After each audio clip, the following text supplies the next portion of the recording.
Let's talk about phone prospecting. Let me start with an example and see how familiar this sounds to you. Nate is a life coach who has started his business almost a year ago and has prepared himself financially, physically, and mentally to quit his full-time job and focus his full attention on his business. He spends many hours going around town and participating in networking meetings where he meets a pretty significant number of people who are willing to share their email addresses and phone numbers with him, waiting for Nate to contact him. They are also willing to refer Nate as part of their network to some of their clients that may need Nate's services. Nate's like most people. He goes into the office in the morning with every intention in the world of getting on the phone and engaging his new prospects. And as he reluctantly dials the first number on his calling list, his heart starts pounding, his palms get sweaty, and he secretly wishes that no one will answer. But many times people do answer their phone, and that's when Nate forgets what to say. He stumbles over his words. So the prospect naturally, will kind of brush him off with the classical, it was nice meeting you, but I'm not interested, or I don't have time right now, any kind of objection. At this point, Nate feels rejected and he feels embarrassed for not doing well, and his motivation for calling the rest of the people on the list dissipates, despite his knowing that he should continue to make calls. Because of that, Nate, will start shuffling papers, moving things around the desk, cleaning things, wasting a lot of time trying to do anything but to dial a number again. Therefore, he starts checking his emails, takes a look at his social media, and tells himself that he has no time to call right now because there's so much administrative work to do. At this point, if he was having a boss, he would definitely use these excuses to get himself out of calling that day altogether. I'm not going to make it sweet for you. Cold calling and prospecting calling are by far the least liked activities in sales by anybody. People truly despise these activities because calling and interrupting strangers makes people feel uncomfortable, and because they are aware that they will get a huge amount of rejection. And who likes to be uncomfortable disturbing others, and who likes to be rejected, right? I'm not here to tell you that it's going to become 100% a natural thing. For some people, it's never going to get there. No prospect calling it's going to be 100% comfortable or uncomfortable, right? There are always going to be calls on random days in which you will fumble your words and you may get frustrated. And as a rule, you always get more rejection than acceptance. And that is true for any sales prospecting channel that you may use. And I advise you to use all of them.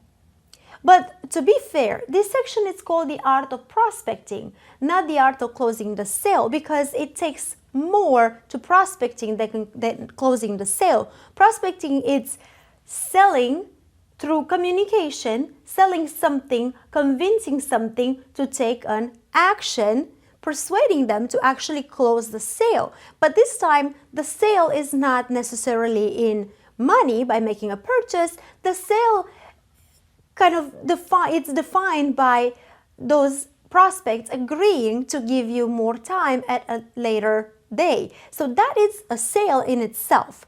So prospecting is not only closing, it's not only selling, it's both of them together before the actual transaction that's requiring cash, it's made.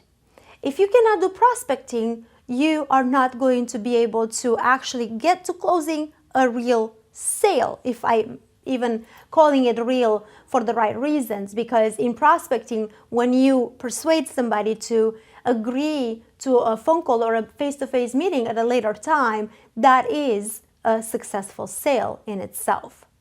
Bottom line is, when you are a sales coach, when you are any kind of coach, you are in business for yourself. Those steps that need to be taken Putting the work for prospecting your potential clients through networking, through phone calls, through emails, through text messages, it's part of the process and it's absolutely necessary. Large amounts of money are made in sales of anything, including in your own coaching businesses. And if you prospect, right, then you're going to get there. If prospecting was easy, everybody would do sales. But it's not easy all the time. However, we can get to the point where it's comfortable and it's more natural than when you first start. And this is going to happen to you. At the end of this course, you're going to be much better prepared than before to find new potential clients through all the available venues. And hopefully, you'll be more comfortable in doing so. And when you're comfortable, you are successful, unless you get sloppy, which we'll talk about, and I hope you're never going to get there. If you have ever worked in a bank or in a company where prospecting calls are part of your job description, I'm sure you have been through some type of training. However, fortunately, most of the time when businesses do provide phone prospecting training, it's usually a complicated process because it's developed by people who've never used the phone successfully for prospecting or for selling anything in their life. Therefore, it usually never works in the real world with real people as prospects. And when that happens, that discourages the employees from using the phone successfully. It discourages the employees from using the phone, period. They just want to answer and that's it. There are also those big companies, those big sales organizations, which have a particular marketing department that develops this scripts for their employees to make phone calls and read word by word off of those scripts. But unfortunately, so it happens that the people who write those scripts, again, in those marketing departments, they may have some social media expertise, they may know certain things because they probably went to school for a marketing degree, but they've never practiced it. So if we ask them to go ahead and practice it, they're going to feel just as nervous as you. So if you've never sold anything, you should not be able to build a sales training curriculum for somebody else. That's period. Unfortunately, many marketing departments, department managers and many HR workers are writing these new hire orientation curriculums, and they're also putting in them new sales scripts, and they are assuming that we are all going to memorize them and make them work. So if you are coming from a corporate America or any other corporate country, any other corporation from another country background, I would love for you to just set aside everything you've learned so far back in your career and let's start new. I will teach you what to say when you get a prospect on the phone, how to reduce resistance and increase the probability that you will reach your goal and you will know how to mitigate your rejection from them. Because bottom line is this: if you want to be successful in business of any kind, you need paying clients, and prospecting, including phone, email, text prospecting, or networking, all are vital parts of this process. And I want you to become the best you can be at this. The first step would be to manage your time each day and reserve calling blocks of 1 or 2 hours to make these phone calls. During this time, you must remove all the distractions around. Shut down your email, shut down your phone. Let your coworkers or your family know that you are making phone calls for 2 hours, asking them not to disturb you. And when I say shut on your phone, I mean if you have a office with a landline, use that and shut up your cell phone. The second step is to set clear goals for how many calls you're going to make. Some people prefer to take the 2 hours and break them into smaller, more manageable chunks of time, and then set phone calls for those chunks, because it's much easier to set a goal to make 10 calls in like 20 minutes than 100 calls in 2 hours. By starting with just making a few phone calls at a time, you feel more comfortable. And then when you finish each block, you can offer yourself a small reward, like a pat on the back, and move on to the next time block. For me personally, when I do this, I have by my side just my phone and a classical notebook from which I can easily read pages, and I have a pen and my calling list, and that's it. In fact, when I was working in the banking industry, I would leave my cell phone away from the desk from which I was calling, and I was using the landline to call these prospecting calls, so I eliminate distractions and to keep myself on track. I know it sounds mechanical, but it's also important to have fun with this.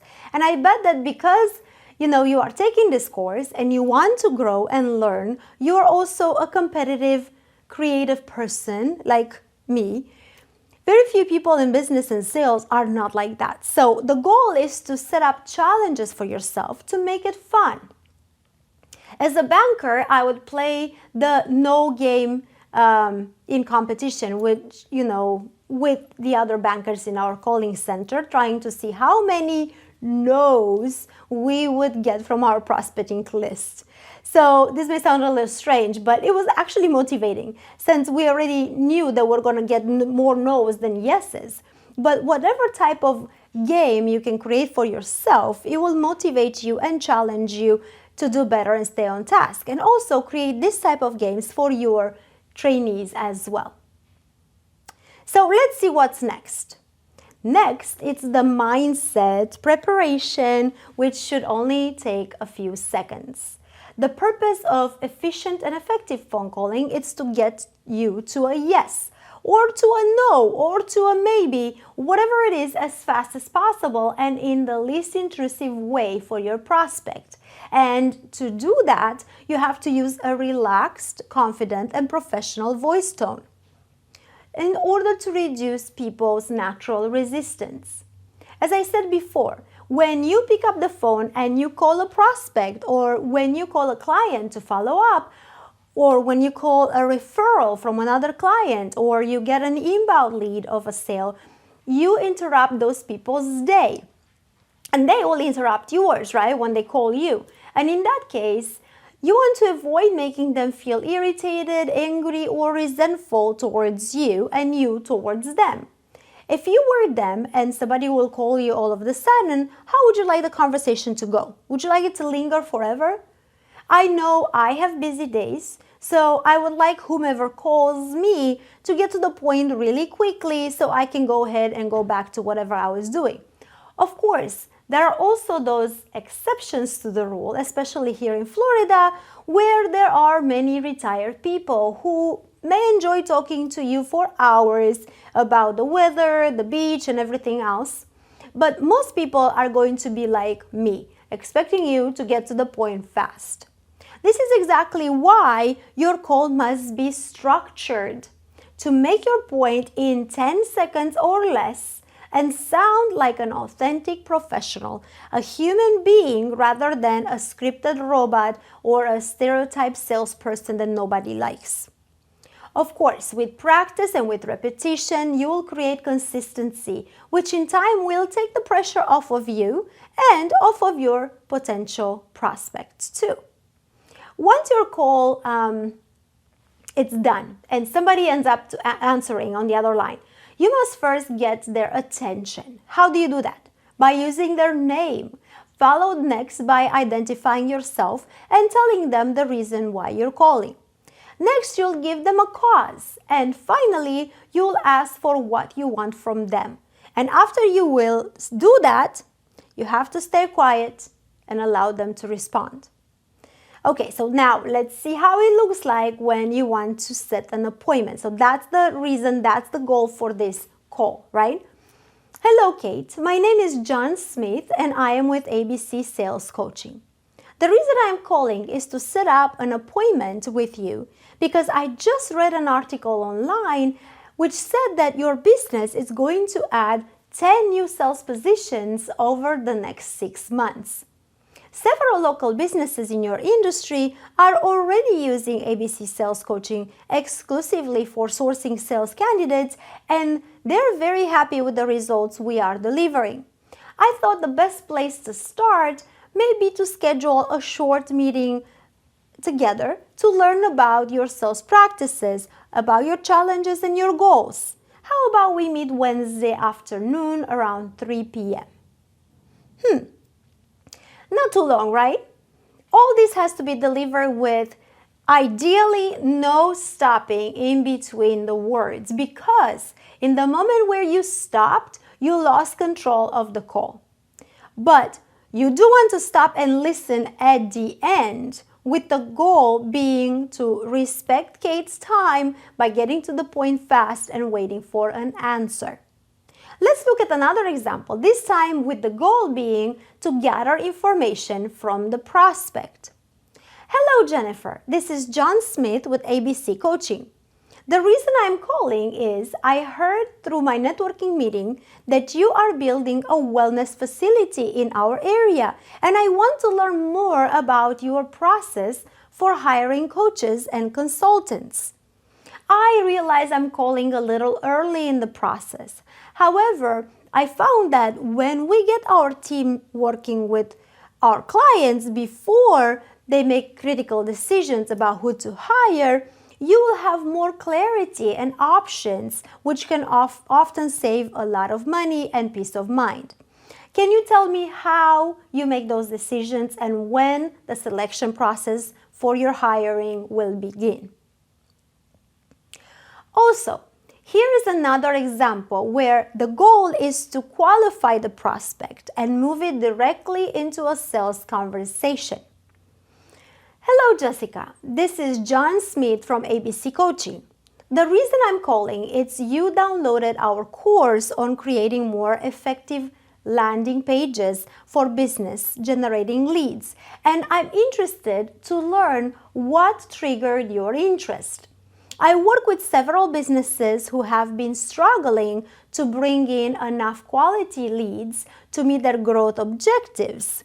And I have a few best practices that my clients are using currently to generate more and better leads and I will be happy to share those with you. On Wednesday at 3 p.m., is that a good time to tell me about your situation? So you had 3 examples, and as you can see, the structure of the message is the same. And if you keep this going, you'll find that you will have an easier time finding your words and you will achieve your objectives more often. Even I, just talking to you now, you've seen it doesn't always flow perfectly, but that's okay because the more you practice, the better it's going to get. If you follow these steps, it will make you so much more agile, and it will make you easier to adapt to different situations because it can be leveraged across different occasions that you will be in front of. It also provides you with clarity and with the advantage of creating an image of yourself as that of a professional who knows the straight to the point strategy, because clearly there is no reason to complicate this message.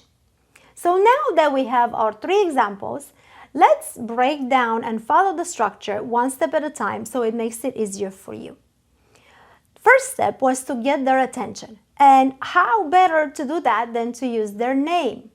Like I've said before in the course, we all love to hear our name, and just simply saying, "Hi, Tom," will catch Tom's attention. There is also a psychological reason behind it. When we interrupt someone's day, we get resistance naturally. We want it or not, that's the truth. And this resistance will grow as soon as they realize that you are going to sell something to them. And they actually made a mistake by answering the phone. This realization happens in a human mind right after you said hi to them. So if you just say, "Hi, this is John Smith from ABC Coaching, how are you today?" and then you pause, then your prospect's instinct is to get off the phone and go back to whatever they were doing. And in that case, you set yourself up for being told, I'm not interested. So don't ask how they're doing. Don't let that be followed by a pause and an awkward silence. Instead, right after you say hi and you disturb them indeed, say their name, which they love to hear. Continue and introduce yourself briefly and then get right to the business by sharing the reason why you called in a transparent and honest way.